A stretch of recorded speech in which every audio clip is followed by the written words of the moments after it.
Coming up on the Mindful Midlife Crisis. So most of these are all new problems for me, and I wouldn't trade these new problems for any of my old problems at all. But part of the trade-off for me when it comes to mindfulness is that even though I've become more self-aware and more curious about what opportunities are out there for me to explore, it overwhelms someone like me who is prone to overthinking and overanalyzing. And I'm not looking for your sympathy, because I know that I've done this to myself.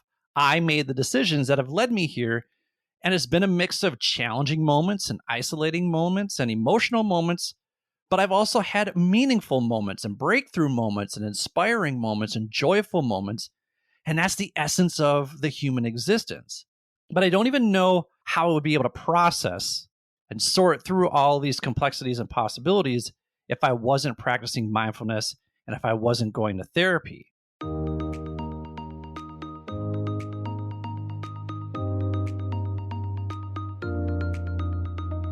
Welcome to the Mindful Midlife Crisis, a podcast for people navigating the complexities and possibilities of life's second half.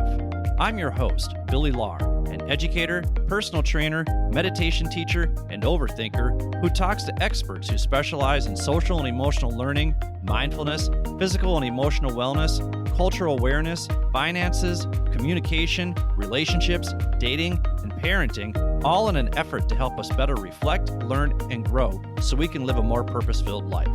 Take a deep breath, embrace the present, and journey with me through the Mindful Midlife Crisis.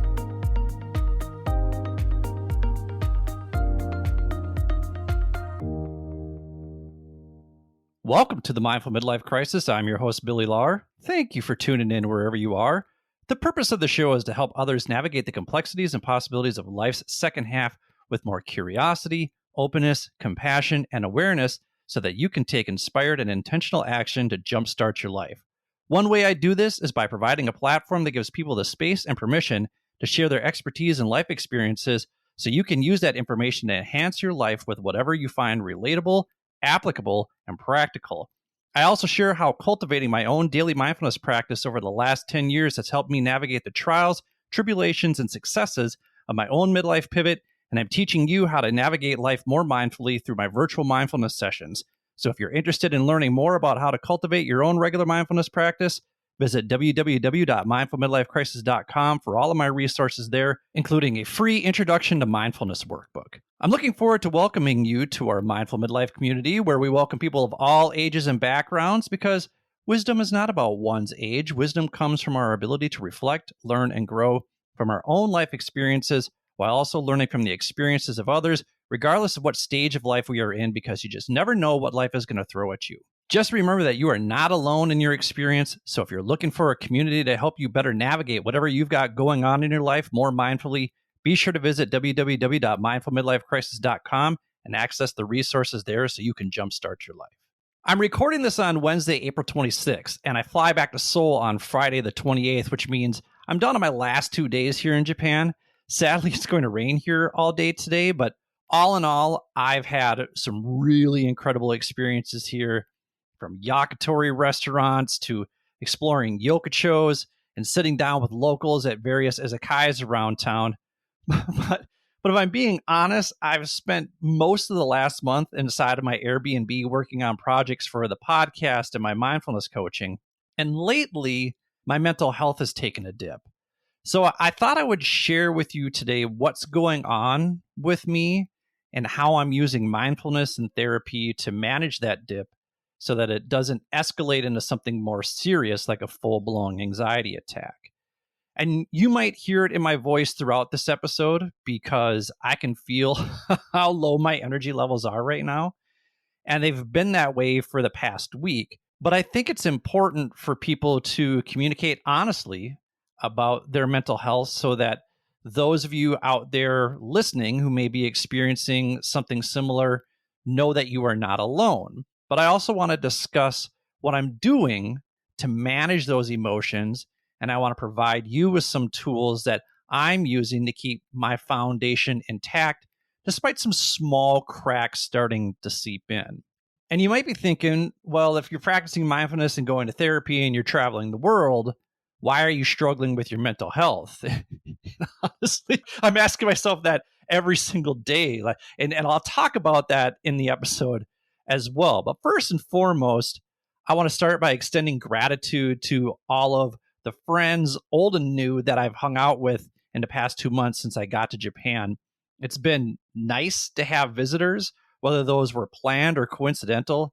I've met up with people who follow me on Instagram or who were introduced to me by a mutual friend.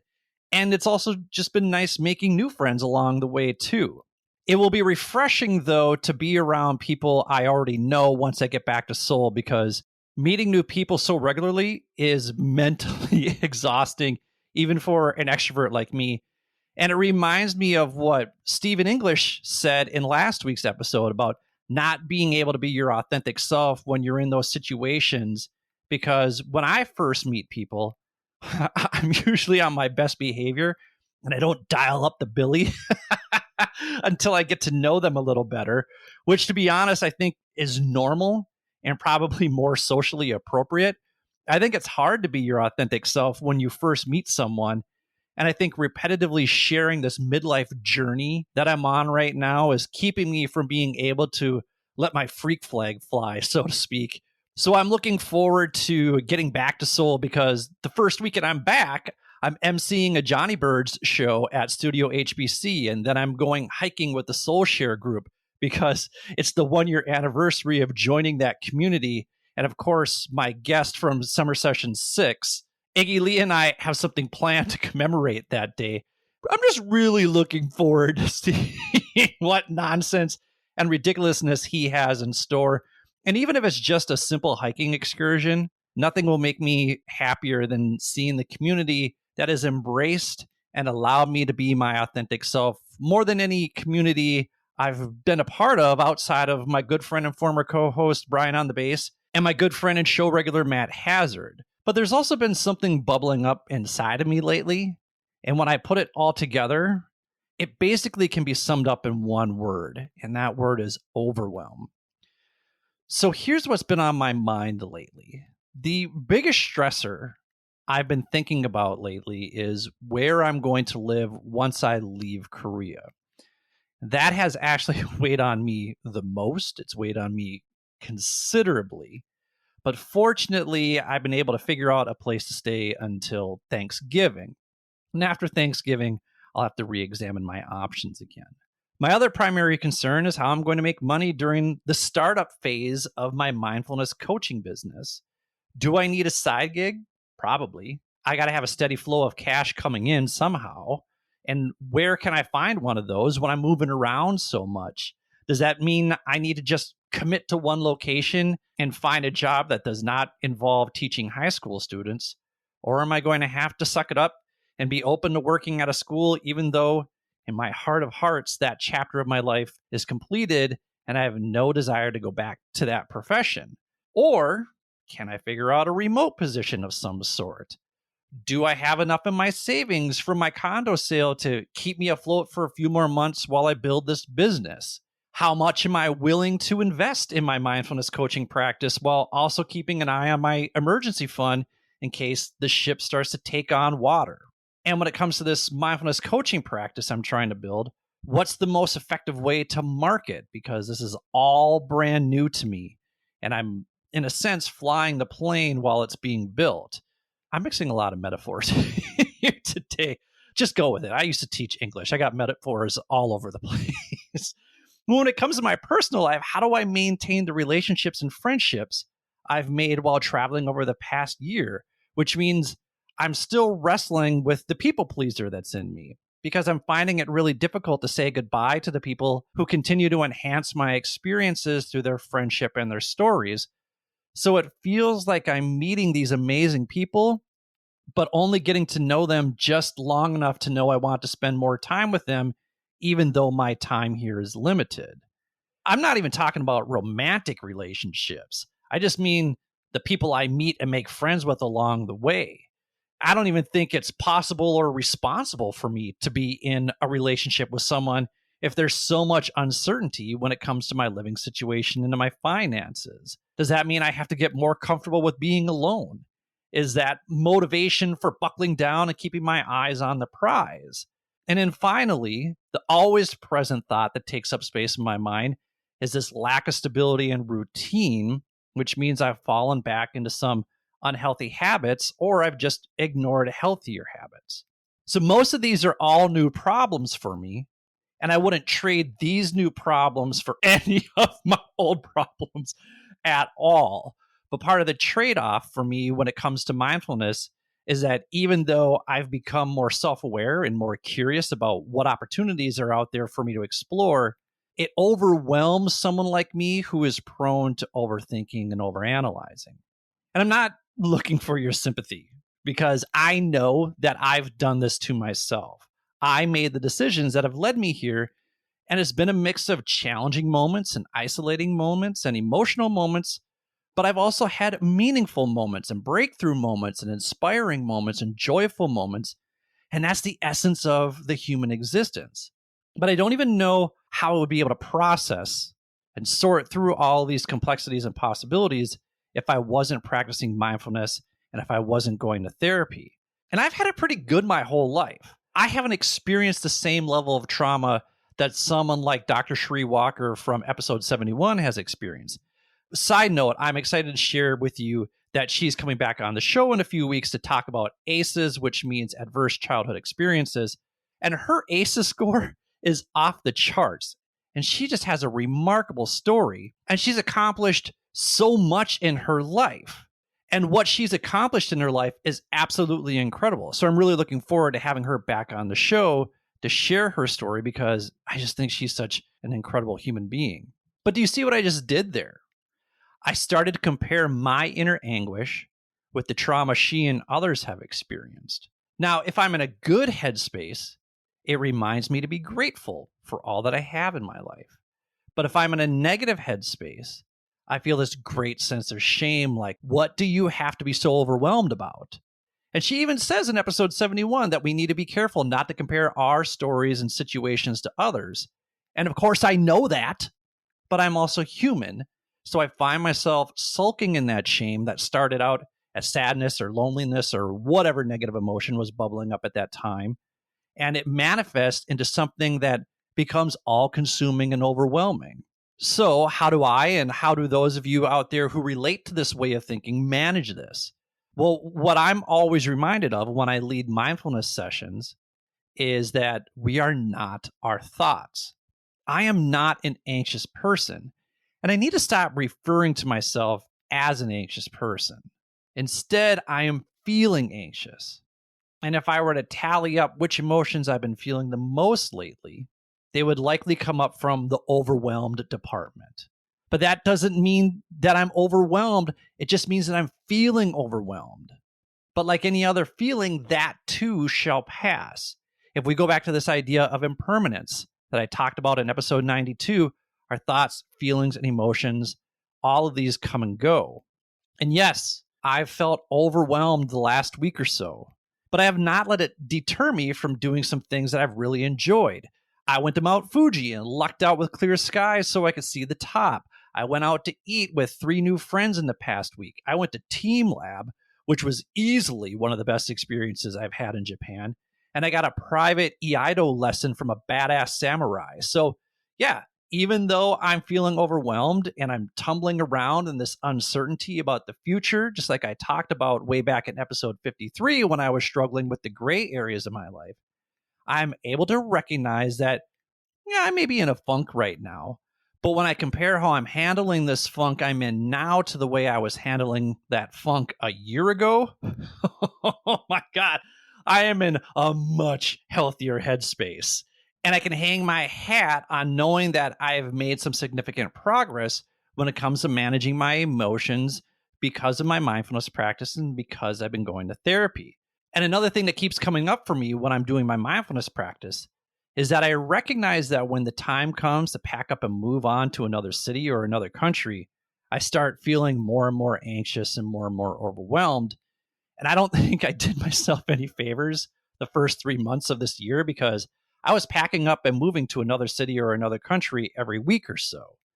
So I'm wondering if this feeling of overwhelm that's bubbling up is actually impatience because I'm sort of in this hurry up and wait mode because once I get back to Seoul, I'll have a little bit more stability in my life for 2 months. And I already have this clearer idea of what I need to do to provide value to potential clients and how I can become more visible to attract more clients, which will lead to more financial freedom, which leads to more opportunities and flexibility. But as you can see, that's what happens when I start time traveling to the future.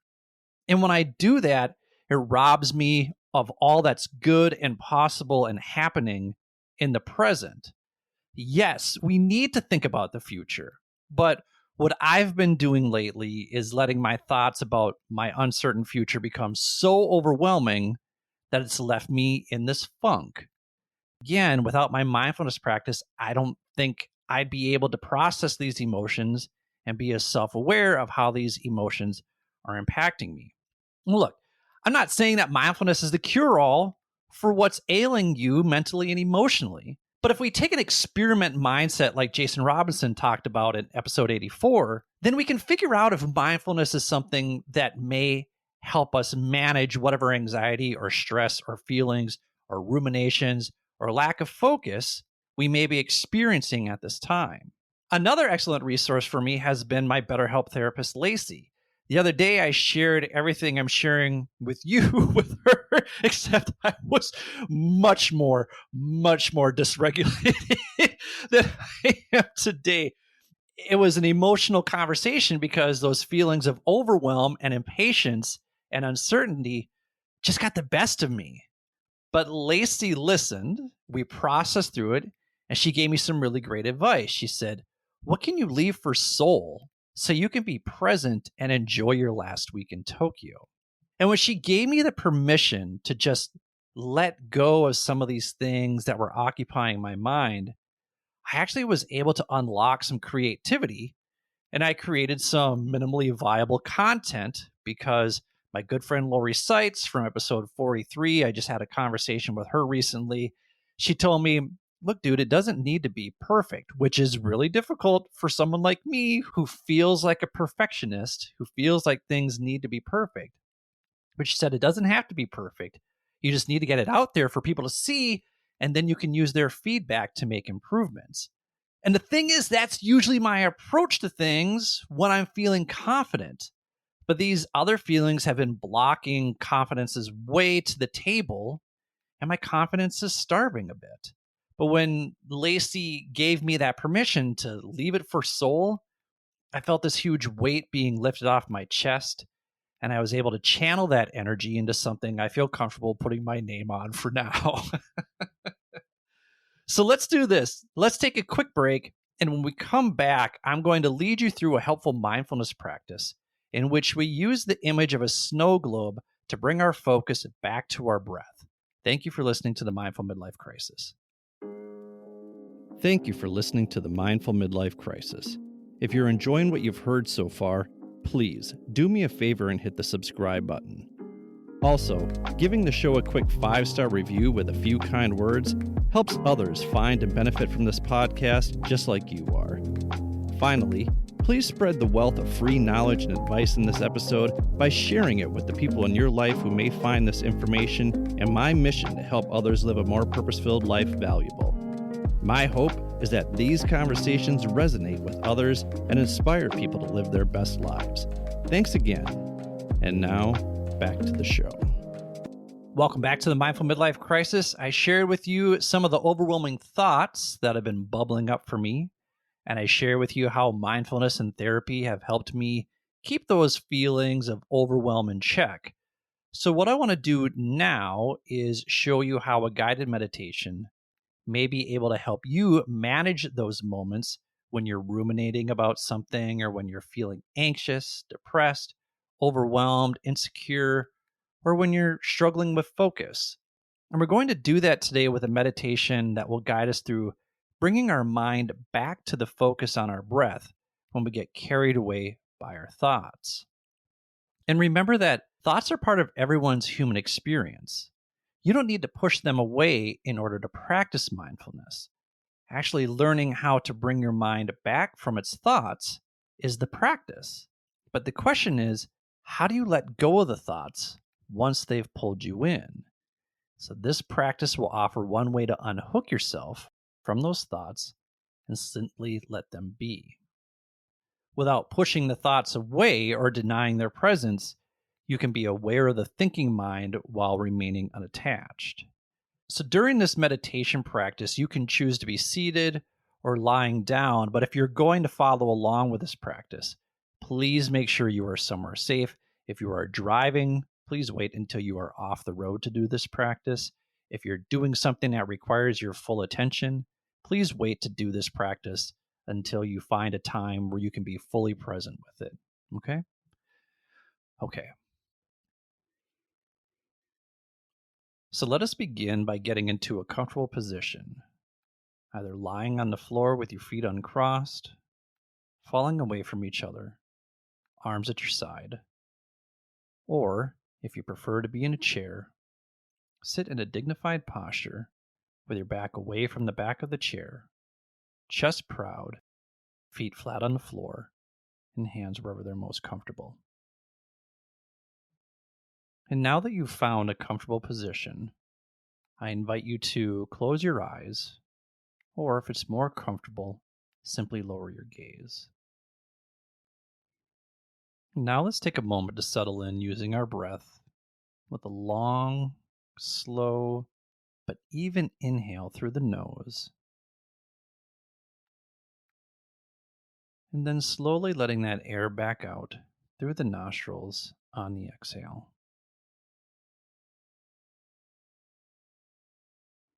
With each inhale, slow, even breath, focusing on filling your belly with air,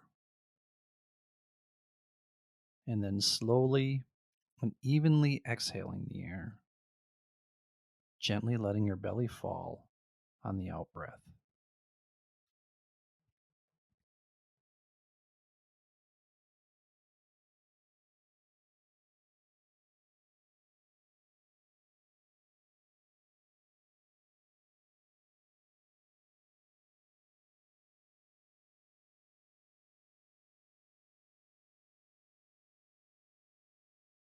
Now finding the natural rhythm of your breath with each inhale, still taking in the air through your nose and filling your belly with that air.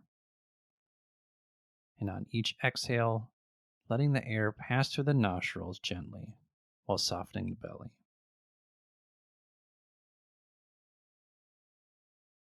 Using these breaths to quiet the mind, allowing yourself to simply just be.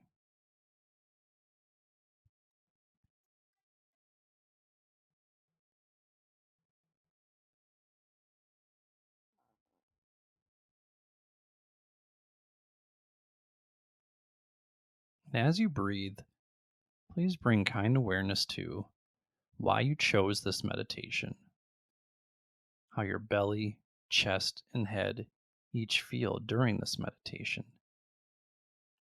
the emotions that arise during this meditation, the positive or negative narratives you tell yourself during this meditation, the fact that many others may be experiencing similar thoughts, feelings, and emotions as you may experience during this meditation,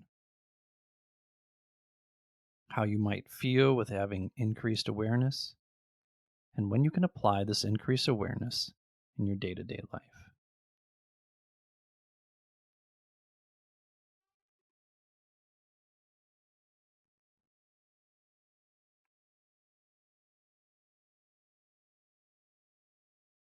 Notice the energy in the mind and body. As you come into this practice, you may notice the energy of your day resting in the mind and the body. The mind may be active, the body may feel worked up, or you might notice a bit of lingering anxiety.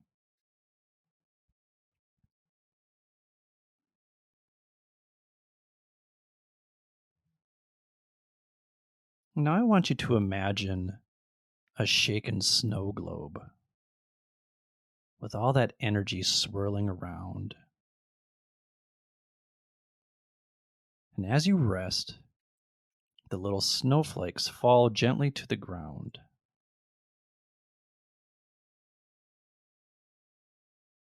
Think of yourself as a snow globe, and every snowflake as a thought. In this way, watch as each and every snowflake falls to the ground.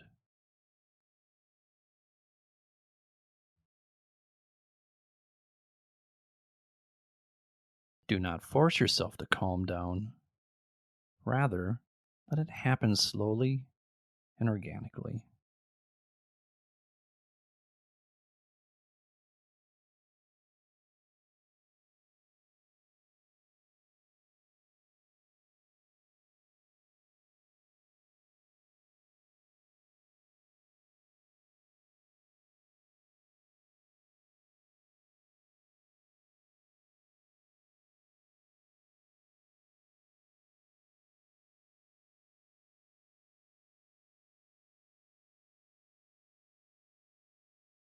Bringing your attention to the breath in the body, choosing one spot where the breath is felt easily. Maybe the center of the chest, the abdomen, the shoulders, or the nostrils. Observe the physical sensations of the body breathing.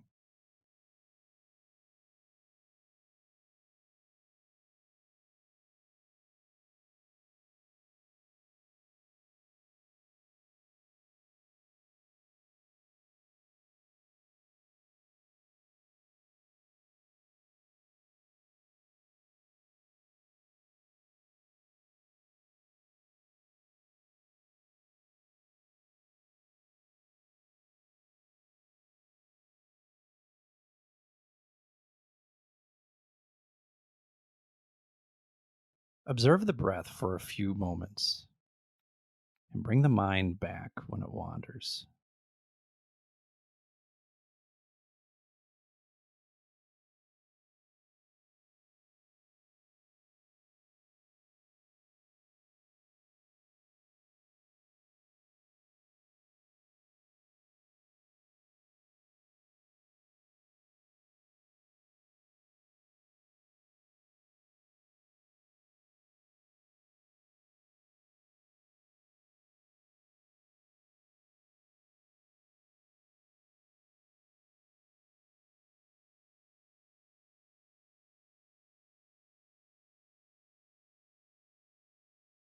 Sticking with the snow globe visualization, and as thoughts begin to rise up, observe as they slowly settle back down.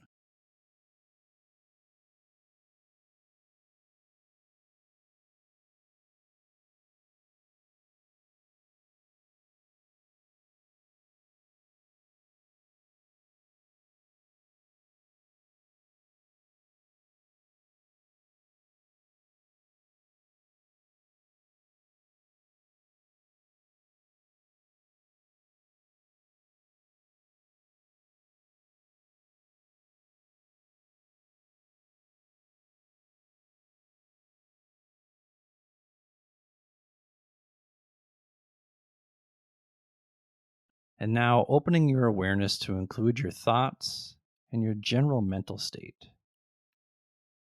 Instead of returning to the breath when the mind wanders, notice what the mind is doing.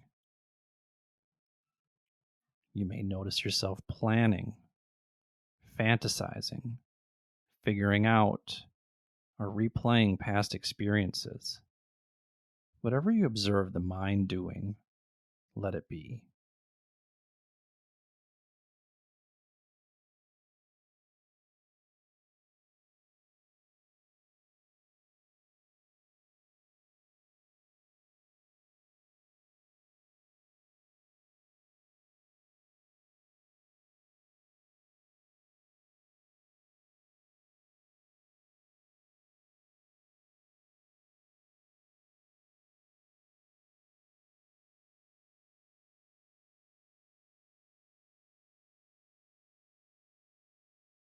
When you recognize a thought, What happens? Try not to encourage the thought, but don't push it away either. Allow it to be, and allow it to go on its own.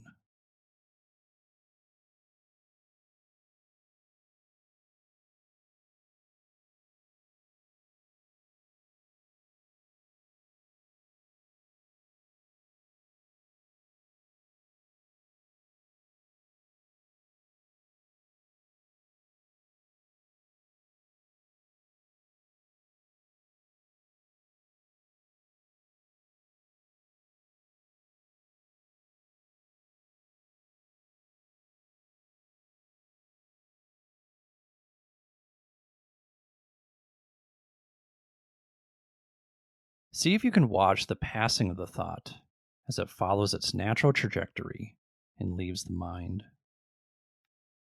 Returning to the breath and patiently waiting until another thought arises, and noticing it, watching that thought, and coming back to the breath again.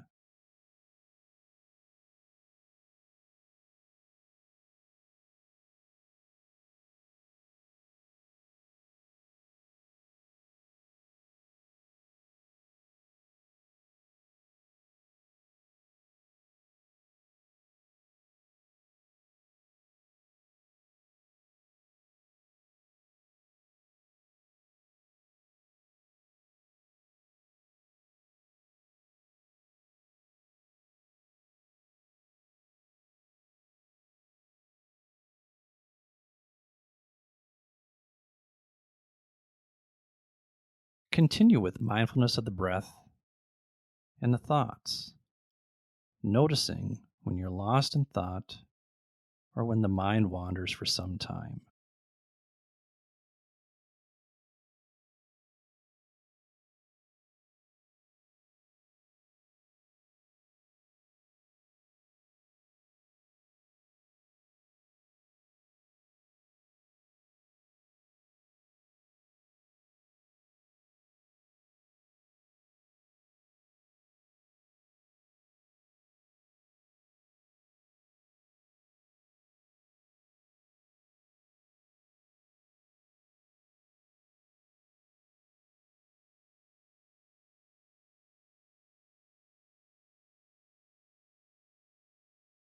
If self-judgment arises, notice that, just as you would any other thought. You can always return to the breath for a few moments to ground yourself back into the practice.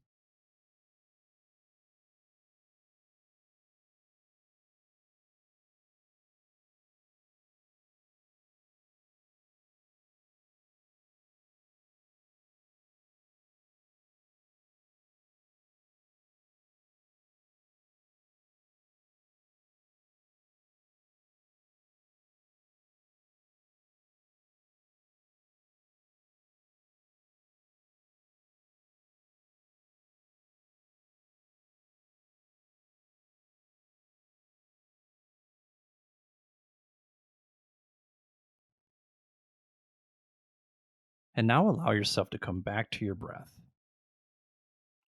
feeling the air pass through your nostrils on the inhale and on the exhale, expelling the air evenly and naturally.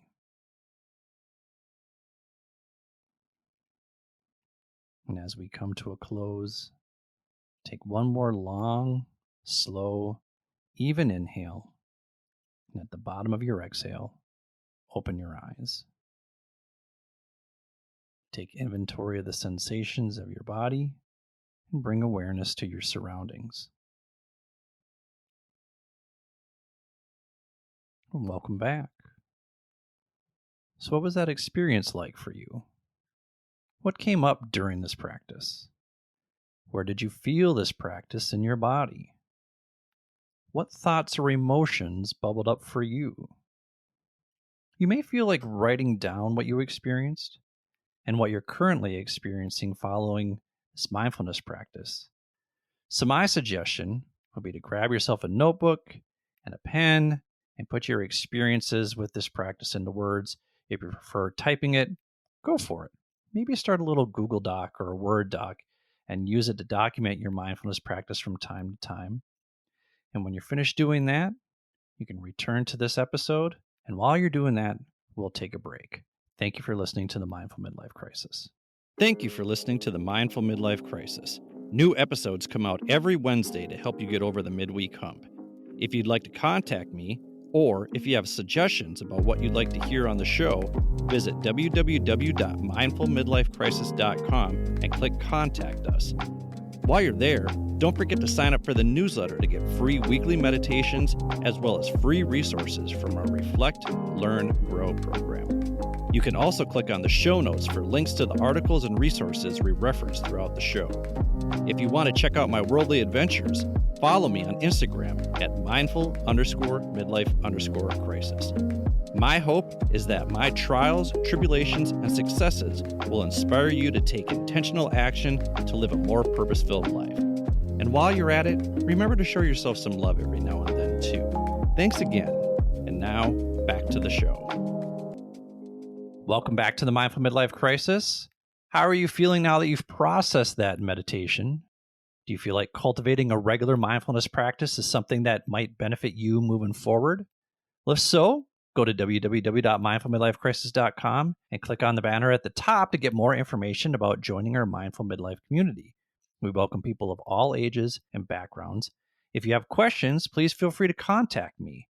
You're welcome to join at any time. Just know that regularly attending will get you better results in the long run. And remember this, mindfulness is about sitting in awareness with openness, curiosity, compassion, and non-judgment. So if you suddenly became aware that you're not where you want to be in life, congratulations, you are practicing mindfulness.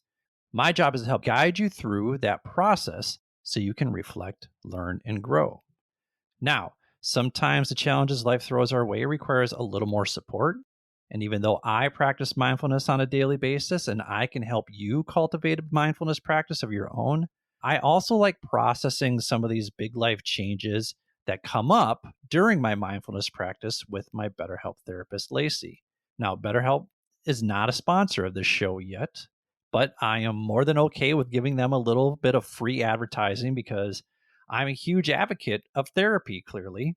And even if you go back and listen to episode 3, you'll hear all about how the combination of therapy and mindfulness not only changed my life, but most likely saved it as well.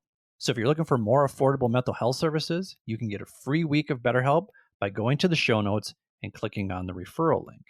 I wish I would have started using this service over a year ago when I first embarked on my travels and life transition, because when you're doing something like this alone, it can feel isolating and overwhelming.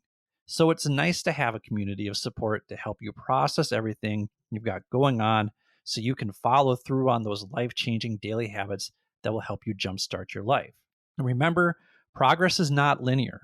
Our growth looks more like the stock market. Some days we're up, some days we're down, and we may not reap the benefits for a while. But if we play the long game and we're consistent, disciplined, and patient, you'll see that the stock market always bounces back, and so can you. If this episode inspired you to invest in yourself in a new way, please do me a favor and subscribe to the show wherever you get your podcasts. I would also greatly appreciate it if you would share this episode with the people in your life who may find some value in it. Remember, the purpose of the show is to help you navigate the complexities and possibilities of life's second half, and I hope this free and useful information provides some insight that will help you reflect, learn, and grow so you can jumpstart your life. So with that, this is Billy. Thank you for listening to the Mindful Midlife Crisis. May you feel happy, healthy, and loved. Take care, friends.